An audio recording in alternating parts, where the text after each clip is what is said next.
Okay, hello everybody.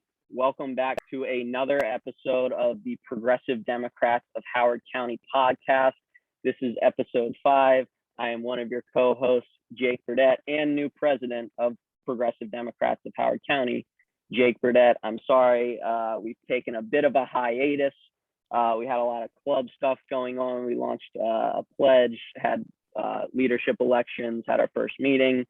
And my co-host Fury had some big personal stuff going on too. So Fury, how are you doing?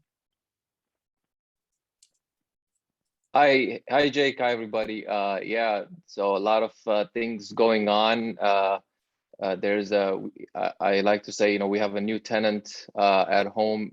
She signed an 18-year lease. So yeah, it's been pretty hectic at our place, to say the least. But yeah, happy to be with you guys today. Yes, thank you, Harry. Yeah, Harry, congrats. Had a second child not too long ago. Was just on the camera in our pre-podcast powwow. So great to be back. I hope the audience didn't miss us too much. But the topic that we are going to cover tonight is a very timely topic, and we've got a team of experts on the subject, community experts, I'll call them. And that is the topic of county council redistricting. This is a process that happens every 10 years based off new census data. And this is a process that's been going on for a couple months, if not a year now. And after all this time, all these maps, all these revisions of maps, putting out new maps, tomorrow is the day. Tomorrow is the day that these maps, or whichever map they're going to end up doing as the new county council districts, will be selected by the county council tomorrow at 4 p.m. So we wanted to put this out the day before to get everybody this information as soon as possible, close to the deadline, because as some of our guests will explain, even though it's the day before, there are even big changes that happened with these maps today. So we're going to break all of that down. I want to introduce our panel of community experts who've been somewhat vocal, either internally in organizing groups or externally to the public about breaking down these maps and following the process. So want to introduce our first guest, longtime community activist, Ken Stevens. Thank you for joining us, Ken. How you doing? Good. Thanks for inviting me. Yeah, no problem. I know you've been following Howard County politics for a long time. So I'm sure you have a lot of insight to share on this. I came to the county in 1961. 1961. Okay, that's before my dad was even. I was going to say before I was born, but you beat my dad there. Well, thank you for still caring about this stuff. But yeah, and we will go. Want to introduce our next guest, Francis Huey, PDHC member. How you doing, Francis? Doing all right. Just learned about Map F though, so I'm trying to catch up. No worries. We had planned this before today. Map F is I think a new thing as of today, so you're not the only one. And last but not least, our residential blogger of the panel, Scott Ewart, but that honestly sounds weird, so I'm just going to call you Scott E at this point. How you doing, Scott? I'm doing great. Happy to join in and talk about this stuff. Yeah, and congrats on voted Best of Howard 2021, Howard Magazine. 2 or 3 years running. So that's 3 in a row. 3 in a row, not even in the county anymore, in Carroll County now. Yes, well, thank you for joining us virtually across the county line tonight, because I know you've still been following this issue very closely. So yeah, as I was sort of setting the stage a little bit at the beginning before the introductions, the redistricting, it's done every 10 years. Now is that 10th year where they have to redraw the districts. And as people probably know, Howard County has over 300,000 people at only 5 county council districts. And that's a debate in and of itself, is should we have more, but we're not going to talk on that tonight. We're just going to talk about, because I don't believe they have any plans to increase the district. So we're just talking about how they plan to redistrict the 5 current county council districts. And I guess just to give context, you know, people should probably know what the districts are like now. So Curie, do you want to give maybe a breakdown of what the current, I guess, partisan divide of the 5 district seats are? Yeah, so let me preface this. I know a lot of people. I'm sure there are a lot of people familiar with with the concept of redistricting and everything like that. I am not, and so this is one of the practices that I haven't grasped, and so I'm hoping to get a lot out of this discussion here. And so as of so the last, I think, comprehensive voter data that we have is from the 2020 elections, and without getting into like the just the percentages of each district, you can see that the majority, of course, is Democrat. In district countywide, it's Democrat, and then within each district, district 1 through 5, you can see that the majority of the registered voters are eligible, and active voters are Democrat as well. And for districts 1 through 4, the Republican registration is far behind. Only in District 5, where it's very close to the Democratic level registration, but it's still the Democratic registration is higher. This is eligible active voters as of November 3rd, 2020. So for anybody that's interested. And then we have a huge number of unaffiliated, or I think that's unaffiliated voters in each district. And so in fact, if you add up the unaffiliated and the Republican in District 5, it's more than the Democratic voter registration. So that's where they are. And I think I'm sure someone here will mention that I think Scott, you mentioned that the data, the demographics were not released by party affiliation. So it would be good to know why that's a factor. Yeah, and to summarize that a little bit, put it in the layman's terms. So basically, as just a shorthand rule of thumb, District 5 is definitely leaning Republican. Some would say safe Republican district, though the Republican councilman didn't win by that much last time, but definitely leans Republican. District 1, Districts 2 and 3, very, I think, Democratic, safe strongholds. Anybody feel free to correct me if they disagree with the analysis here. And then District 4 is, definitely leans Democratic, maybe more up in the air than Districts 2 and 3. And then District 1, I would say, still leans Democratic, but is the closest thing to a swing district that we have. That would be how I would, I guess, summarize the current council districts before redistricting. So there is this whole what is the point of redistricting in theory versus how does it work in practice? And in theory, it's just supposed to be because population increases, and it might not increase the same in each district. You might have to redraw the district line so that the populations of each district are roughly the same. And you're supposed to just do this based off like geographical factors and just being objective and fair about trying to make the best, most logical, succinct districts possible.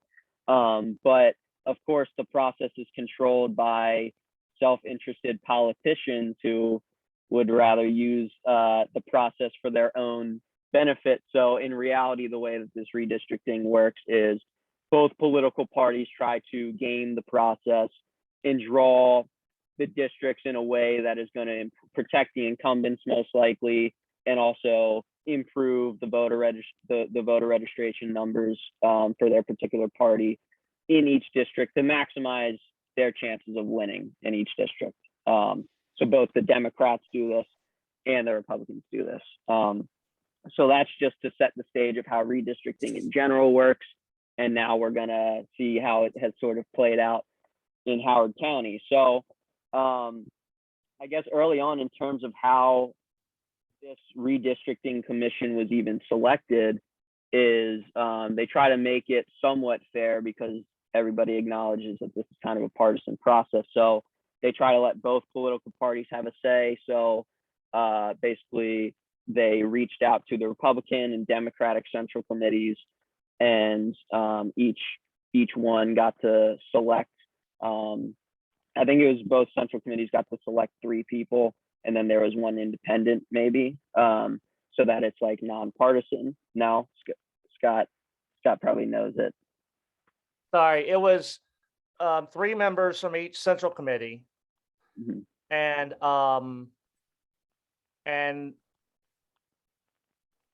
sorry, hang on, let me read this. No, County council. Chairperson appointed by the county council. Hang on. And some alternates, right?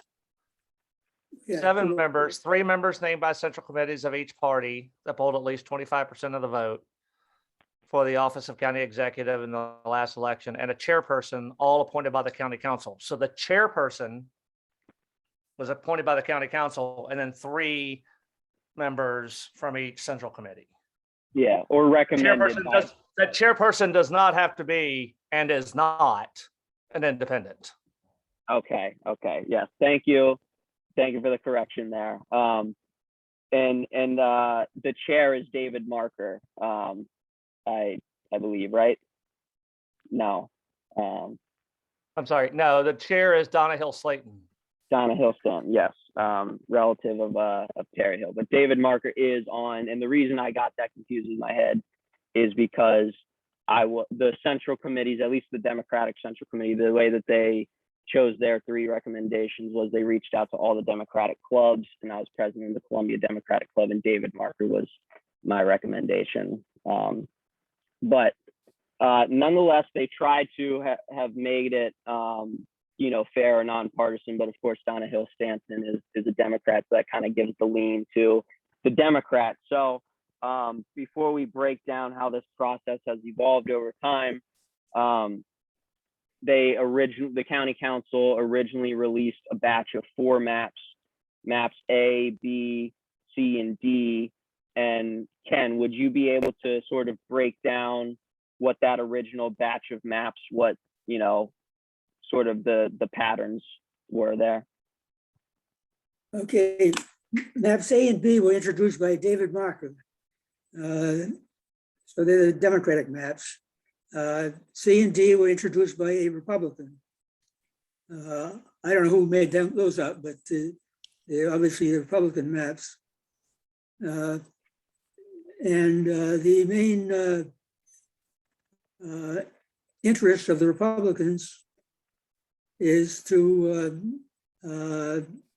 put as many people from Dorsey's Church into the 4th council district, so as to make council district 1 more winnable for their candidate. Okay, and yeah, so they're trying to take a swing district and make it easier for Republicans to win in District 1, essentially. Right. Okay, and sorry, go ahead.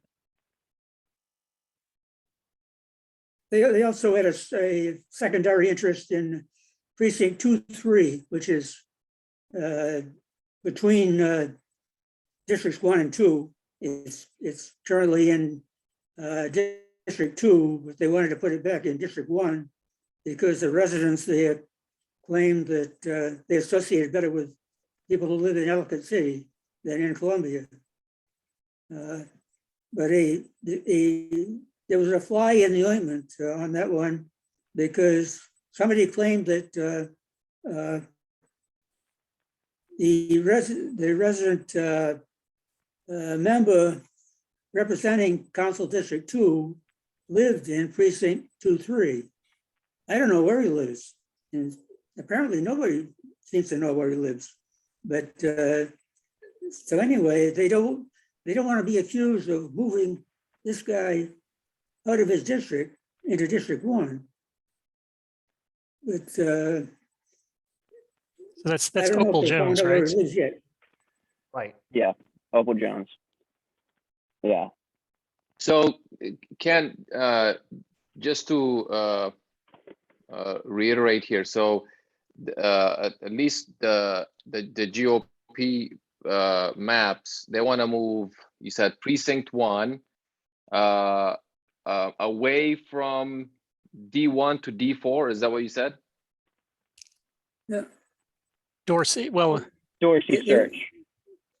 They want to move as much of, they would like to move as much of Dorsey Search into Okay. from 1 to 4. Okay, from District 1 to District 4. To make District 1 more Okay. Republican. Okay, both- to make, okay, But both plans C and D divide the village of Dorsey Search, which is a problem for some people anyway. okay. Because no other Columbia village is divided. And that would divide the village of Dorsey Search. Okay, and the controversy over precincts 2 and 3 in that 2-3. 2-3. So those, so they want to move that into District 1, but that is viewed as potentially moving a sitting council member's district from 2 to 1. So that's the controversy there. That seems to be a problem that arose. I have no idea where this guy lives. And here, I don't know exactly where he lives. I thought I had heard he lives in Elk Ridge, but I don't know exactly where. But what's crazy about that is usually that is like a criteria that they try to put on redistricting to make it fair, is that you're supposed to pay no regard to if it moves the current council member's district, because you're not supposed to go based off that. You're supposed to go what's best for like the community and what makes the most sense. So the fact that they're acting like the controversy is that they're not doing that seems a little backwards to me. But Scott, I don't know if you're going to say something earlier. Yeah, I mean, just if you look at maps C and D, which again, the GOP maps, there's the north, there's a northern section on both C and D. Opal Councilmember Jones must live in that section that they want to move from 2 over to 1. There's a new map out there, map F, that looks like addressed that, and I would assume Councilmember Jones lives in the southern part of what they're trying to move, because they took that out of their newest, latest, greatest map. I'm assuming to address that issue. I just wanted to put that out there. I Yeah, haven't no, seen map F, so I guess that's what it's about. yeah. We're gonna get into that, but we haven't even got to map E yet. But Yeah. Hey, Jake. Yeah. Just really quickly, I want to read what the guideline is. So in the county website, there's a guideline that says, what the process should be. So it says districts should be compact, contiguous, substantially equal in population, and have common interests as a result of geography, occupation, history, or existing boundaries. So that's what they're supposed to ensure, takes place with each of these maps. So that last part about common interests goes beyond what a lot of redistricting rules do. Most of them are just talk about the geography and the population, but including the neighborhoods and the cultures is a Howard County specific thing that a lot of places don't do. I see. So that's I mean, this is not a legal analysis or whatever, but for all intents and purposes, though, you know, it's you know, if you ensure that, you know, those the parts, you know, I'm talking about occupation, history, or existing boundaries, if that's maintained, you're not violating you know, anything. Is that you know, that's true, right? They are Okay. adding they are redistricting off of an extra factor that is not listed there, though. Notice it is not listed. Another factor is, where do current incumbents live? Yet clearly that is a factor that they're in. So I want to point that out, that like this process is specifically designed so that the council members are not supposed to have influence over it. Yet that is exactly what has seemed to happen with Opal Jones in District 2. But what can I do about it? But I want to touch on something interesting that Ken revealed, and I'd like to hear from both Ken and Scott, because maybe there's two different answers. But I don't know if that was ever supposed to be public knowledge. Ken, you said map A and map B were put out by David Marker and were the Democratic maps, and map C and D were put out as the GOP maps. So Scott, I know how you found out about that and reported it. So how did that come out to the public, at least from your knowledge? Where I first saw it was an email blast and then a social media post from the Columbia Democratic Club. They put it out there. They put out a call to action to support map A and B. Specifically called it out map A and B as the Democratic maps and C and D as the Republican maps. Part of that call to action was that there was significantly more testimony in favor of C and D. And then, you know, once that went out, the Howard County Democratic Central Committee's social media accounts and members started sharing it, and it kind of went wide from there. But I took that initial email of, okay, this is what the maps are, folks. No one's ever told us this, but now we know A and B are the Democratic maps, C and D are the Republican maps. Demographically, it was pretty clear that C and D were Republican maps. So that meant the A and B had to be the Democratic ones. But there, if you're just the general public, there was no way to know based on the information released on the Councilmanic Redistricting webpage, because they didn't give party affiliation. They gave nothing but race demographic data. There was no other data released unless you dig deep, there was no way to know that. True. Yeah. I was at the meeting where David Marker revealed his maps A and B, so I know they came from him. And also, a Republican introduced C and D. So there's no question about where they came from. Yeah, it's just a matter of the public not knowing that, because it was only in these little, you could either derive it from looking at the maps and analyzing them, or just by seeing who introduced them, but they didn't put that on the website. So Ken, you're saying they did reveal that at a public meeting of the redistricting, though? Well, yeah, it was an open meeting. Okay. On Zoom, and anybody who was on the commission had a right to introduce their own map. And Marker had two, and the Republican had two. So Marker put his in as A and B. The Republican put his in as C and D.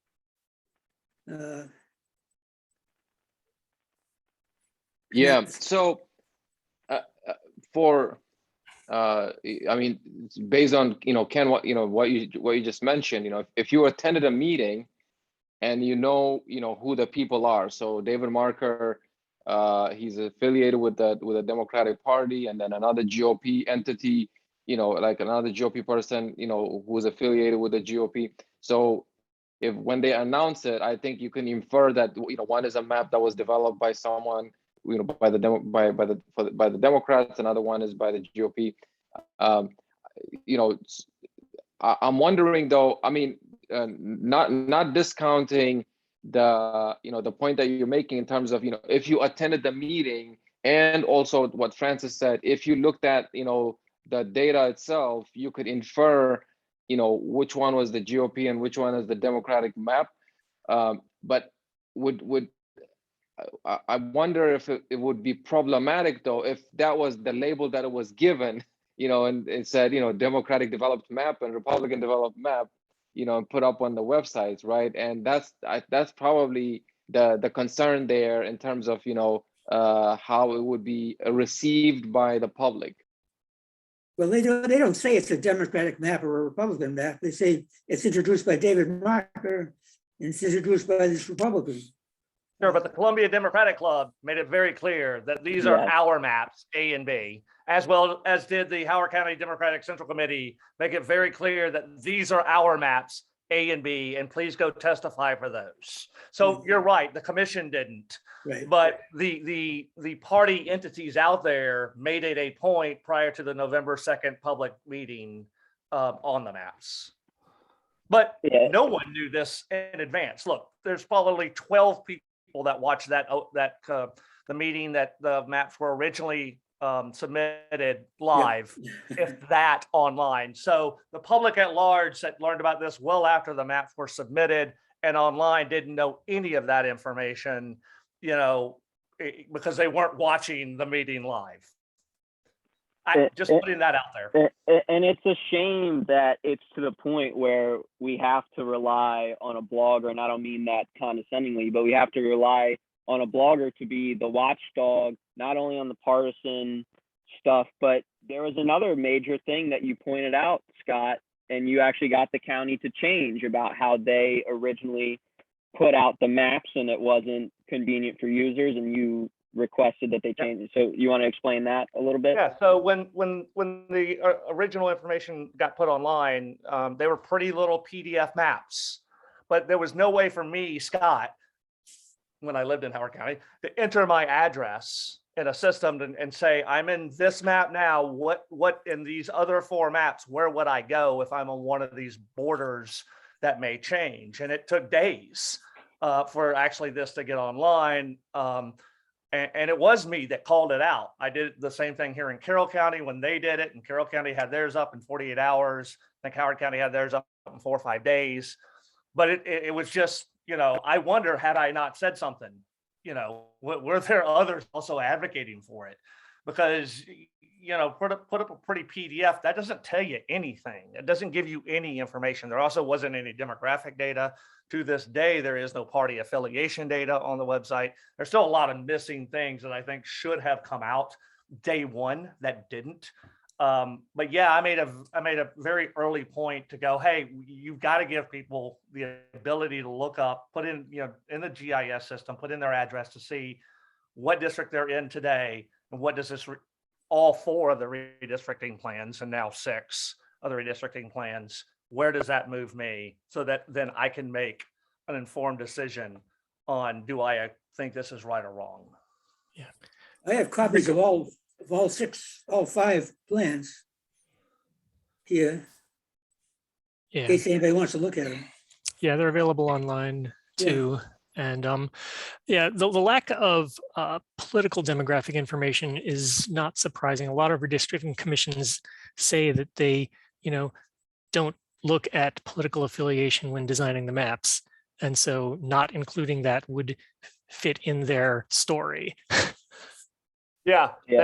I believe that. Yeah. They don't use it as a factor. So ignore the Democratic Party maps and ignore the Republican Party maps. But thank you, all 3 of you, for those thoughts there. And to jump ahead a little bit, because where it's getting a little bit long here. So they have these 4 maps out to the public. Scott is holding their feet to the fire, getting them to make the system a little bit easier for citizens to use.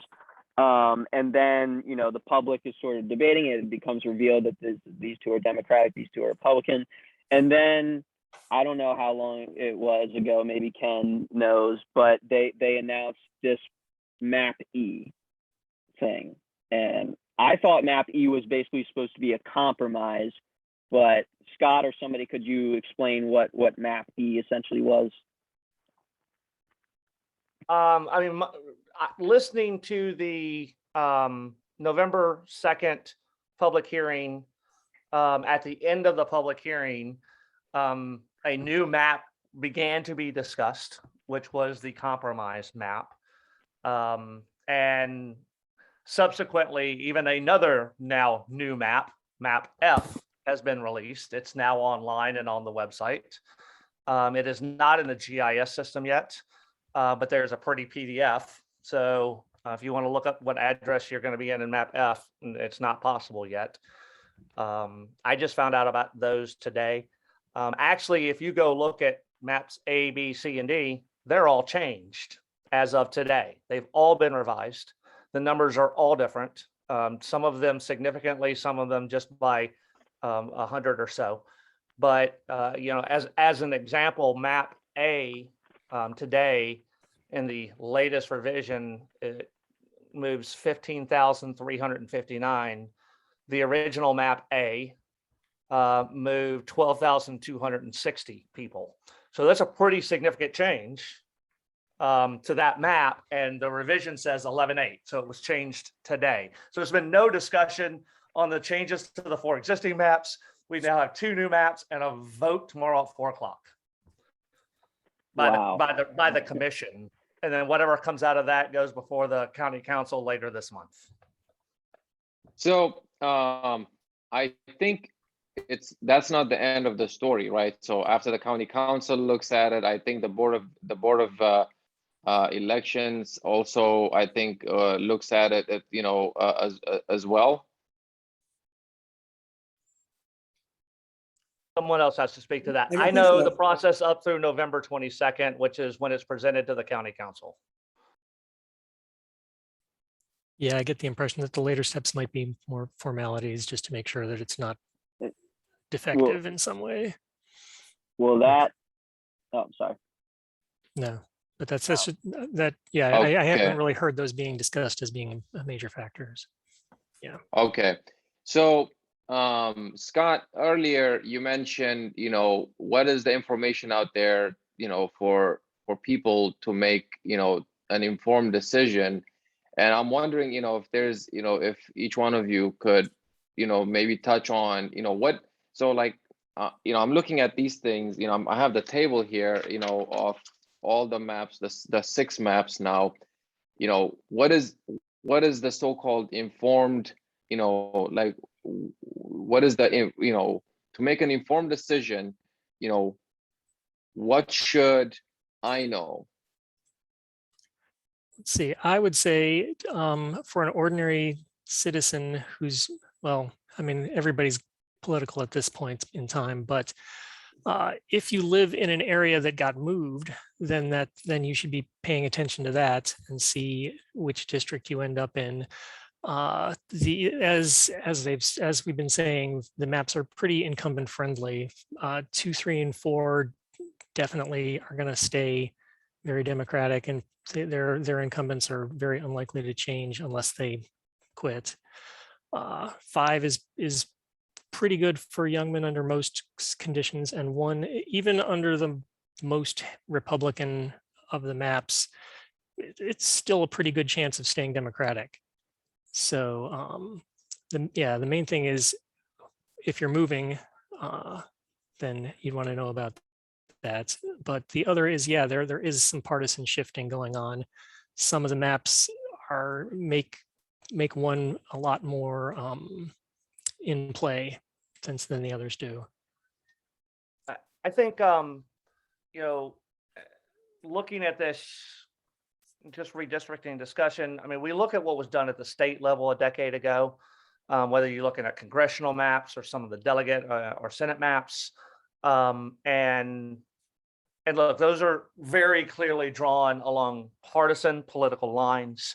And we want to make sure that doesn't happen at the county level. And the only way to know that it doesn't happen at the county level is to share that data and go, here's what it is, and here's how we're changing it to ensure that some massive major shift politically, for political reasons only, didn't happen as part of these maps. By not releasing that data, it calls it into question because the public as a whole doesn't know. The only demographic data we got, that's released on the redistricting website is race. That's it. We don't have age. We don't have income. We don't have anything else, any other census data public now available to bring in and share with the public. But party affiliation is part of that as well. And, to me, when you're going through this process, add that extra step so that everyone can see it all, so that we can see that, on the income side, that we're not putting all the higher income families in one district, and so that it makes sense from a county-wide perspective, or just to have that knowledge, but not to release it, I think, is a big miss, in my own personal opinion. And I'm sad that they didn't release significantly more data, and specifically the political data, just to show it didn't drastically change one way or another with this process. Ken? What is the question? What is the Scott mentioned, what should we know to make an informed decision? And so in this particular situation, what should we know to make an informed decision? How can we be sure that we're making an informed decision when we're looking at these maps, just as a regular vote? Well, it all depends what you want to get out of it. Are you affected personally by the change in the district lines? Are you interested in a political party that making progress? So whatever it is you're interested in.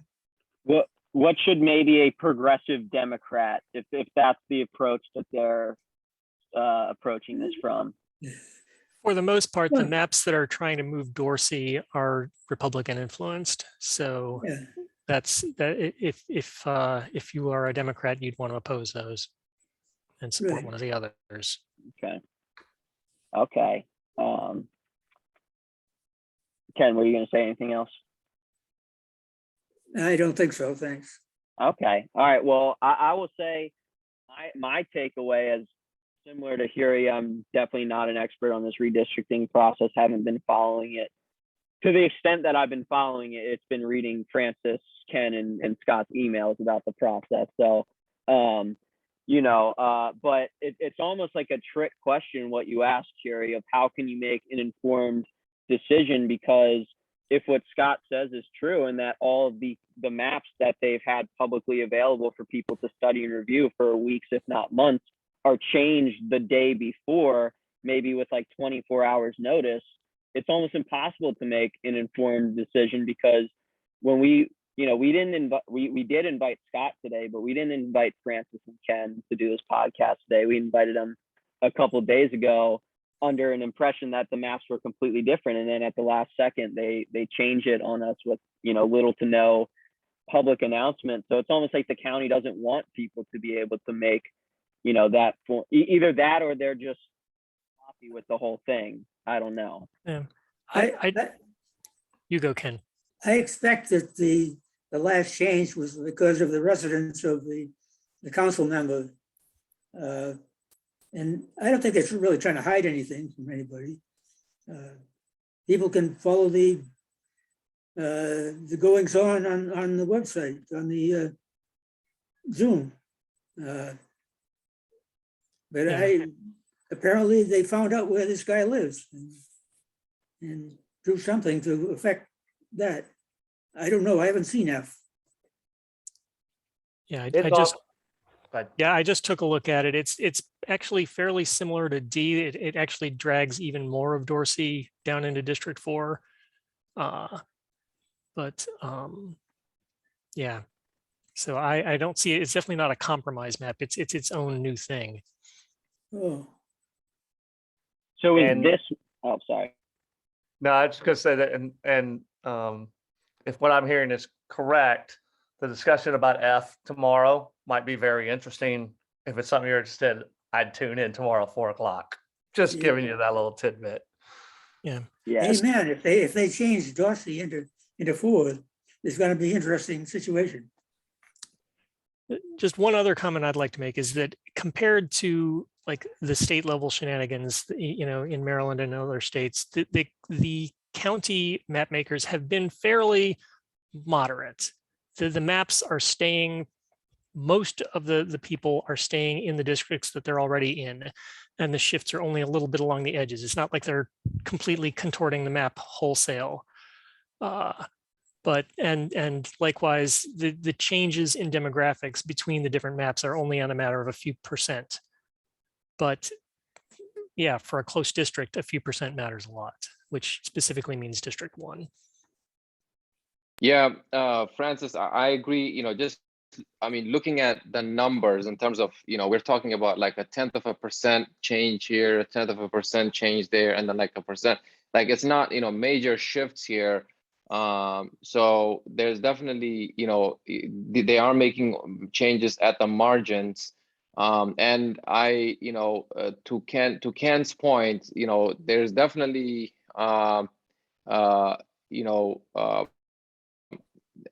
sure that there's, if you attend the meetings, all these things will be, and if you're familiar with how the county does things, if someone as involved as Ken, for example, if you go to the council or to this meeting, you would know, based on just your depth of knowledge, that you would know, you can infer certain things and say, yeah, this is what's happening. Ideally, we've heard of the benefits for the sake of transparency, and for the sake of fairness, the independent redistricting commissions. And so I wonder if if having something like that could dispel any any of these concerns that something unfair could be taking place just based on how they develop the maps and the political affiliations. And so feel free, please, anybody feel free to address that. But I also want to add a question out of maybe it could be out of left field. How are apartments affected in this situation? So just qualitative, they should not be affected, but what is the impact of that in terms of the overall the final outcome of the maps? Well, the main thing about apartments is just that they have a much higher population density than large single family houses do. So shifting a very small physical area can shift a larger number of people. And demographically, obviously, apartment people are generally, don't have as much money as somebody who has, a $500,000, $1 million house. Yeah. Well, I have to agree with what Francis says about, there are definitely worse redistricting processes. If anybody's been following what's going on in Prince George's County, you might know what I'm talking about. But that being said, I just think if Howard County government has kind of a reputation for being non-transparent, which in my opinion, they do kind of have that reputation, like doing things like putting these newly updated maps out on the last day is not a good idea if they're worried about those optics. But there are definitely, it could have been worse. I will say that. Well, that's basically all I had about it. One last thing I had. So are they taking public comment tomorrow or no? No. Okay. So there's no submitting testimony or anything like that. Okay. Well, before we wrap it up, does anybody have any, last final comments they want to say? Plug anything? I I look wanna- forward to watching tomorrow. Yes. Yes.